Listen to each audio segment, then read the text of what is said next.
Hati-hati nih, yang merasa tenang-tenang saja dengan dosanya itu merupakan bagian dari tipu daya nafsu. Tidak ada yang lebih pahit dari berharapnya hati kepada kita. Allahumma ftah lana hikmataka ya Allah.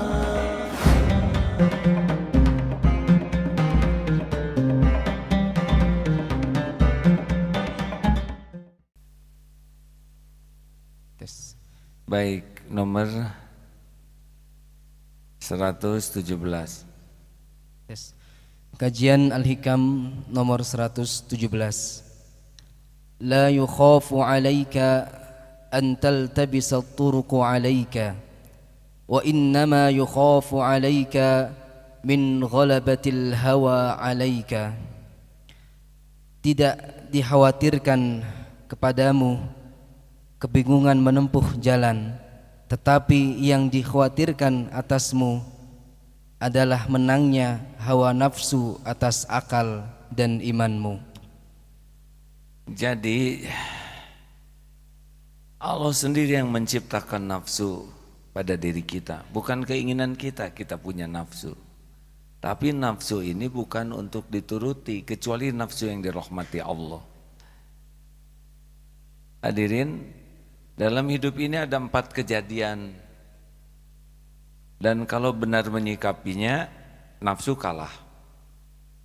Kalau kita melakukan taat, kebaikan, itu kuncinya adalah ikhlas. Dan nafsu membuat kita lebih suka mengharapkan sesuatu dari makhluk. Itu ciri-cirinya. Jadi yang Allah sukai adalah ikhlas. Nafsu pasti ngarep-ngarep sesuatu dari makhluk. Apakah ingin diketahui, ingin dipuji, ingin dikagumi, ingin dibalas budi. Ini makin besar berharap dari makhluk sampai melupakan berharap dari Allah. Ini ciri nafsu. Sebab sebetulnya yang bisa memberi kepada kita itu hanya Allah. Dan makin kuat berharap ke makhluk, Allah memberikan alarm di hati kita, gelisah, tidak nyaman saja. Maka kalau hidup ini terasa sangat tidak nyaman, periksa, langsung periksa hati. Pasti di hatinya sedang berharap, bergantung, bersandar kepada selain Allah. Jual beli, kalau jual beli berharap kepada pembeli, gelisah. Takut tidak jadi beli, karena kita menganggap dialah yang memutuskan bisa membeli, bukan Allah. Dia itu hanya jadi jalan ujian bagi kita. Mungkin bawa rezeki kita, mungkin tidak. Kalau dia tidak jadi jalan rezeki, tidak jadi beli, tapi kita sudah dapat pahalanya, pahala jual beli dengan baik. Jodoh, melamar, ngarap-ngarap diterima, makin berharap diterima dari dia, makin stres. Tapi kalau Allah yang membulak-balik hatinya, kalau dia jodoh dia akan nerima, bukan jodoh nggak nerima, tenang. Sama melamar kerja juga. Melamar kerja berharap diterima, tidak ingat Allah yang menentukan yang terbaik, gelisah. Tapi kalau dia yakin sudah melamar, sudah testing, ya tinggal Allah. Kalau baik menurut Allah mudahkan, kalau tidak ya jangan. Tenang. Begitulah hadirin. Selamat bahagia bagi yang menyempurnakan ikhtiar dan berharap hanya dari Allah. Berharap dari makhluk itu betul-betul bagian dari nafsu. Sedih, kecewa, tegang, marah, dan tidak merubah takdir, kecuali membuat kita jadi dosa. Hati-hati ini, kalau melakukan kebaikan, yang disukai Allah adalah ikhlas. 2, kita akan melakukan dosa nih, bukan akan melakukan ya, maaf. Kita pasti punya dosa. Karena yang maksum itu adalah Rasulullah, para nabi, rasul. Kita punya dosa. Nah, si nafsu ini nganggap enteng dosa, seperti lalat saja. Tapi yang takut ke Allah melihat dosa itu seperti gunung yang akan roboh menimpa dirinya. Hati-hati nih, yang merasa tenang-tenang saja dengan dosanya itu merupakan bagian dari tipu daya nafsu. Aslinya, dengar hadirin, aslinya setiap kali kita melakukan maksiat dan dosa itu tidak akan kemana-mana, pasti jadi keburukan bagi kita, pasti itu. Kalau kita melakukan maksiat, mulut, mata, telinga, pikiran, tangan, terutama hati, setiap dosa itu langsung akan membuat hati kita semakin tertutup oleh noda. Makin gelap, makin derita pertamanya dari dosa itu hati kita tercabut ketenangannya. Jadi itu siksaan yang sangat tidak nyaman kalau hati sudah tidak tenang tuh hadirin. Punya mobil mewah, rumah megah, harta melimpah, penampilan indah, tidak ada apa-apanya kalau hati selalu resah dan gelisah. Kenapa hati selalu resah dan gelisah? Pada umumnya resah gelisah itu karena memang dosa. Ada gelisah karena takut ke Allah, gelisah karena ingin diterima amal, gelisah takut jauh dari Allah, itu gelisah yang baik. Tidak semua kegelisahan buruk, tapi pada umumnya kita gelisahnya adalah untuk duniawi. Jadi bagaimana yang Allah sukai kalau kita berbuat dosa? Tobat. Makanya coba jujur, banyakan mana kita ini ingat kesalahan orang lain dan dosa orang lain, atau ingat dosa dan kesalahan sendiri? Jawab. Orang lain. Karena nafsu begitu. Nafsu itu tidak menyukai kita mengevaluasi diri. Kita selalu mencari the black kambing, maksudnya kambing hitam. Kalau ada apa-apa, kita itu lebih menyukai, nafsu itu menyukai yang salah itu orang lain.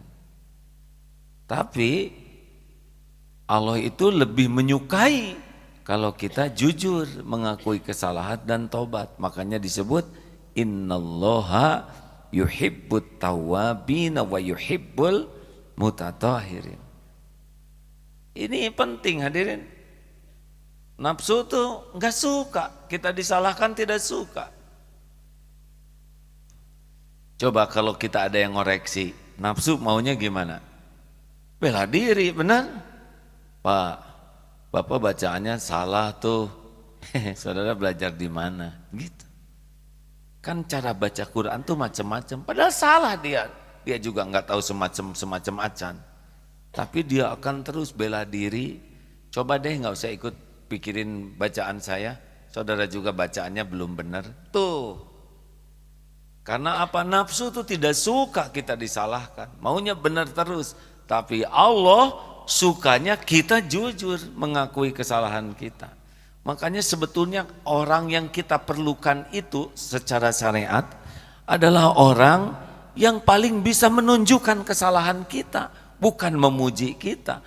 Nah, pujian itu disukai nafsu, koreksi tidak disukai, benar?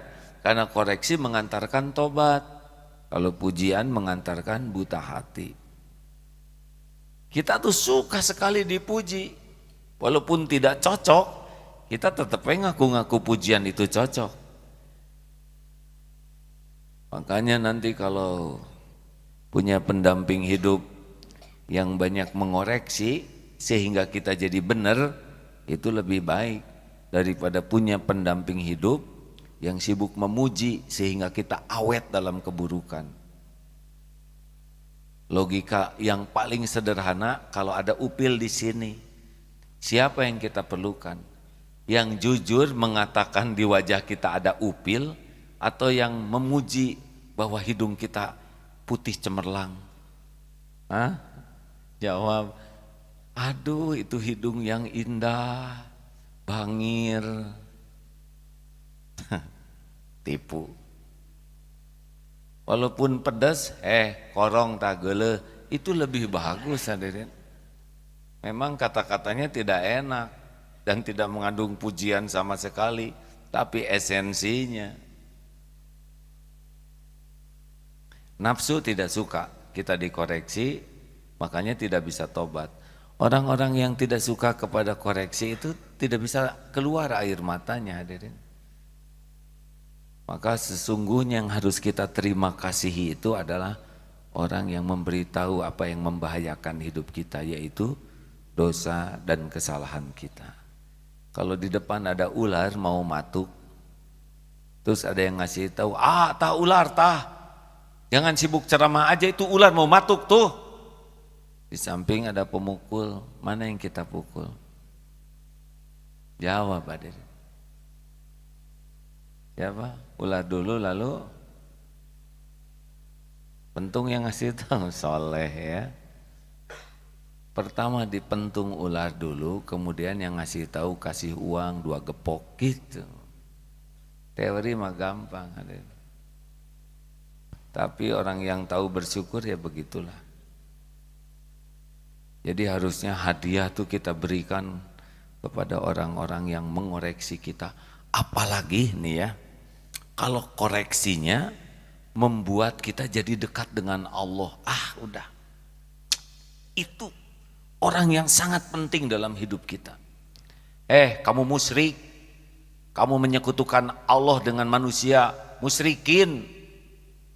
Jadi sadar, jadi tobat, jadi bertauhid, dia tuh yang paling baik. Kita mah, kamu mah soleh, bahagia. Jigana kamu udah di sorga sebelum kamu meninggal. Gitu. Amit, amit, aden.